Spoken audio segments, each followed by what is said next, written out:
Share மார்க்கெட்டில் நீங்கள் shares வாங்குறதுக்கும் இல்லை ட்ரேடிங் பண்ணுறதுக்கும் கண்டிப்பாக டிமேட் அக்கௌண்ட் அப்படிங்கிறது தேவைங்க. மியூச்சுவல் ஃபண்டுக்கு டிமேட் அக்கௌண்ட் தேவையில்லைங்க.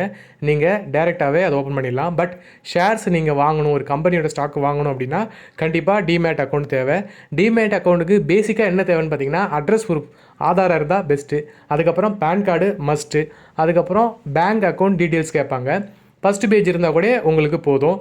அதுக்கப்புறம் ஃபோன் நம்பர் வந்து நீங்கள் கொடுக்கணும். அது வந்து ஆதாரில், அடுத்தது உங்களோட பேன் கார்டில், அடுத்தது ஒரு இமெயில் ஐடி. இமெயில் ஐடி வந்து செப்பரேட்டாக ஒரு இமெயில் ஐடி கொடுங்க. ஏன்னா டெய்லி உங்களுக்கு வந்து மெசேஜ் வந்து அப்டேட் ஆகிட்ருக்கும். அப்படிங்கிறதுனால நீங்கள் எப்போதும் யூஸ் பண்ணுற இமெயில் ஐடி இல்லாமல் அதுக்குன்னே ஒரு செப்பரேட் இமெயில் ஐடி கொடுத்துருங்க.